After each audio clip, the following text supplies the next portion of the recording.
तो चलिए अब हम बात कर लेते हैं पोस्ट के बारे में, यानी कौन कौन सी पोस्ट होती है स्टेट सिविल सर्विसेज में। तो इसमें जो पोस्ट हैं वो दो तरीके की होती हैं, एक तो होते हैं क्लास 1 पोस्ट और दूसरी होती है class 2 post.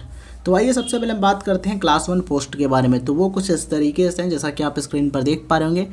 Deputy collector, deputy superintendent of police यानी कि डीएसपी का पोस्ट, इसके अलावा assistant commissioner sales tax, deputy registrar cooperative societies, deputy chief executive officer, superintendent state excise department, block development officer यानी कि BDO A, finance and audit and account service group A। इसके अलावा दोस्तों chief officer नगर पालिका या फिर नगर परिषद A, तहसीलदार। तो ये होते हैं क्लास 1 पोस्ट।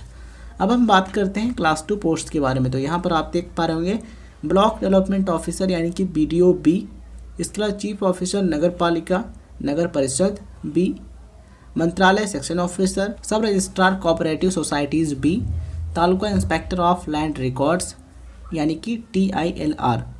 इसके अलावा दोस्तों deputy superintendent state excise department, finance audit and account service group B, assistant regional transport officer यानी कि ARTO।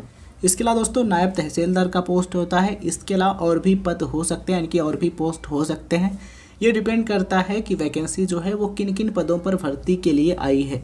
इसलिए ज़रूरी है कि जब MPSC का ऑफिशियल नोटिफिकेशन जारी हो, जब ऑफिशियल विज्ञापन जारी हो, एडवर्टीजमेंट जारी हो, तब आप उसको पढ़ लें। वहाँ पर जो पोस्ट मेंशन किए गए हों कि इन पदों पर भर्ती होनी है, अगर आप उनमें से किसी पोस्ट के लिए अप्लाई करना चाहते हैं तो आप अप्लाई कीजिए। इसके अलावा दोस्तों अगर आप ग्रेजुएशन के फाइनल ईयर के स्टूडेंट हैं यानी कि आप फाइनल ईयर अपीयरिंग स्टूडेंट हैं, तब भी आप MPSC का फॉर्म भर सकते हैं, आप एलिजिबल होते हैं। यहाँ पर मैं आपको बताना चाहूँगा अगर आप MPSC का एग्जामिनेशन देना चाहते हैं उसके लिए आपको मराठी लैंग्वेज का भी नॉलेज होना चाहिए।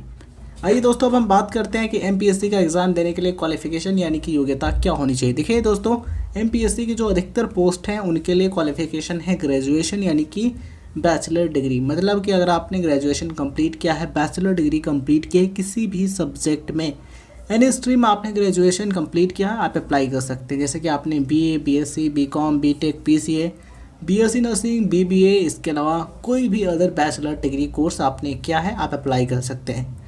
बट दोस्तों यहाँ पर आपको ध्यान रखना है कुछ स्पेसिफिक पोस्ट हैं, कुछ विशेष पद हैं। अगर आप उन पदों पर यानी कि उन पोस्ट पर सेलेक्ट होना चाहते हैं तो आपके पास उससे संबंधित सब्जेक्ट में बैचलर डिग्री यानी कि ग्रेजुएशन की डिग्री होना ज़रूरी है। वो कौन कौन सी पोस्ट हैं आइए बात करते हैं।